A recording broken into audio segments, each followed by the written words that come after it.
Hello students, कैसे हैं आप सब। आई होप आप बहुत बहुत बहुत अच्छे होंगे और आपकी पढ़ाई भी बहुत अच्छे से चल रही होगी।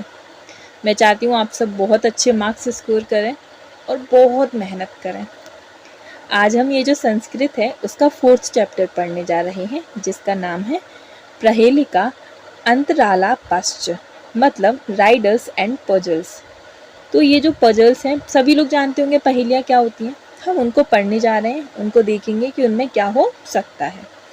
तो सबसे पहली पहेली है, विचरति आकाशे न तु वायुयानम मास भोजी न च मृगाधिराजः दूरद्रष्टा न च योगिराजः कथय कः एषः अति तीव्रगामी।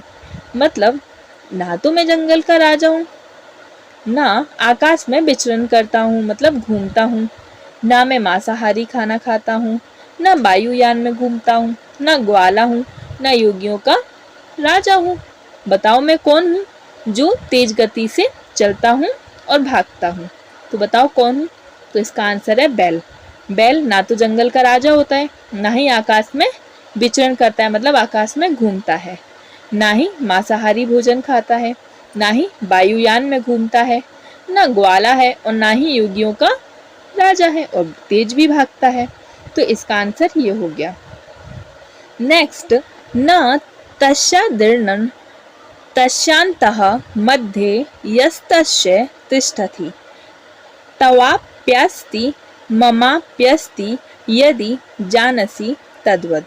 मतलब जो सबके बीच में रहती है उसका ना तो आदि है और ना ही अंत है। आप सबके पास और वो मेरे पास भी है, यदि आप जानते हैं तो बताओ मैं कौन हूँ। तो इसका आंसर है, ये दूसरी पहेली का आंसर है आँख। आँख सबके बीच में रहती है मतलब हम आपके पास भी और मेरे पास भी है, ना तो इसका आदि है और ना ही अंत है। बताओ कौन है। आँख है। नेक्स्ट देखते हैं, चक्री त्रिशूली ना हरो ना विष्णु महान बलिष्ठो न च भीमसेनः स्वच्छंदगामी न च नारदोपि सीता वियोगी न च रामचंद्र। मतलब ना तो मैं पहिया हूँ, ना ही त्रिशूल हूँ और ना ही हरु हूँ, ना विष्णु हूँ, ना भीम की सेना हूँ, ना ही नारद हूँ जो अपनी इच्छा से कहीं भी चले जाते हैं, कहीं भी घूमते रहते हैं, और ना ही रामचंद्र हूँ जो सीता के वियोग से रहते हैं, अलग रहते हैं। बताओ मैं कौन हूँ। तो इसका आंसर है चील। मतलब ना तो पहिया है वो, ना ही त्रिशूल है, ना ही हरु है, ना ही विष्णु है। हरु मतलब हरि। ना ही विष्णु है, ना ही कोई महान शक्तिशाली आत्मा है, ना ही भीम की सेना है, ना ही नारद है जो अपनी इच्छा से चल सकते हैं, और ना ही रामचंद्र जो सीता के वियोग में रहते हैं, अलग रहते हैं। कौन हो गया वो। चील हो गया। चलो आगे क्या है, अंतराला पहा। मतलब कस्तूरी जायते कस्मात् जो हंति कर्णाम कुलम की कुर्यात कातरो युद्धे मर्गात मृगात सिंह पलायनम। मतलब सबसे पहले तो अंतरालपाह क्या होता है कि मतलब इसी में ही छुपे हुए वर्ड्स होते हैं, उनका हमें पहेली ढूंढना है। कस्तूरी जायते कस्मात मतलब कस्तूरी जैसी चमक। कस्तूरी जैसी चमक किसकी होती है। हिरन की। को हंती कर्णाम कुलम मतलब हाथियों के झुंड को कौन मारता है। सिर।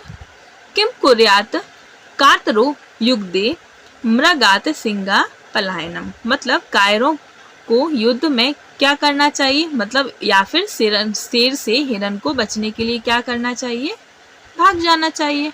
तो यही है मतलब अगर मैं बोलूं पहली लाइन का मतलब क्या है, कस्तूरी जायते कस्मात मतलब कस्तूरी जैसी चमक किसकी होती है, हिरन की होती है। को हंती कर्णाम कुलम और जो हाथियों के झुंड को कौन मारता है, शेर मारता है। कायर को युद्ध में क्या करना चाहिए, भाग जाना चाहिए। मृगात सिंगा पलायनम और शेर से हिरन को मतलब हिरन शेर से बचता फिरता है, ये लिखा हुआ है। नेक्स्ट क्या है, युधिष्ठिर कश्य वही पुत्र मतलब युधिष्ठिर किसका पुत्र है। वैसे तो कुंती का है, लेकिन इसमें पूछा गया कि युधिष्ठिर कैसा पुत्र है, किसका पुत्र है, तो वो एक धर्म का पुत्र है। गटगा बहती की दृष्टि मतलब जो गंगा होती है वो कैसी बहती है, गति से बहती है, बहुत ज्यादा तेज तेज बहती है। हंसस से शोभा का बस्ती मतलब हंस की शोभा क्या है, या हंस की शोभा क्या बढ़ाता है, क्या बढ़ाता है, तो वो जल्दी जल्दी चलता है जल्दी जल्दी उड़ता है। धर्मस्य त्वरिता गति, और जो धर्म है धर्म की लड़ाई के लिए हमेशा गतिशील रहते हैं। सीमंति नीसु का शांता राजा को भूत गुणोत्तमः विद्योदधि का सदा बंध्या अत्र वोक्तम ना बुध्यते। मतलब कि दर्जनों में शांत क्या है, मतलब जैसे बहुत सारे लोग हैं, दर्जनों मतलब बहुत सारे लोग हैं, उनमें शांति क्या है, तो शांति उनमें क्या है, सीता, क्योंकि सीता हमेशा शांत रहती है। राजा को भूत गुणोत्तम, मतलब जो जिसमें बहुत सारे गुणों मतलब सद्गुण, तो सद्गुण का राजा कौन है, तो वो हमारे राम है। विद्योदभि का सदा बंध्या, मतलब हमें किसकी पूजा करनी चाहिए। अत्र वोक्तम ना बुध्यते, मुझे भी आज तक समझ नहीं आया कि हमें किसकी पूजा करनी चाहिए और किसकी नहीं, तो वो है हमें ज्ञान की पूजा करनी चाहिए हमेशा। तो ये सारी पहेलियाँ थी जिनके आंसर्स मैंने बताए। आई होप आप सबको सारे पहेलियाँ समझ आई होंगी, उनके आंसर से समझ आए होंगे। अगर अच्छा लगा हो तो प्लीज़ सब्सक्राइब और लाइक और हाँ शेयर भी प्लीज़ कर दीजिएगा। Thank you.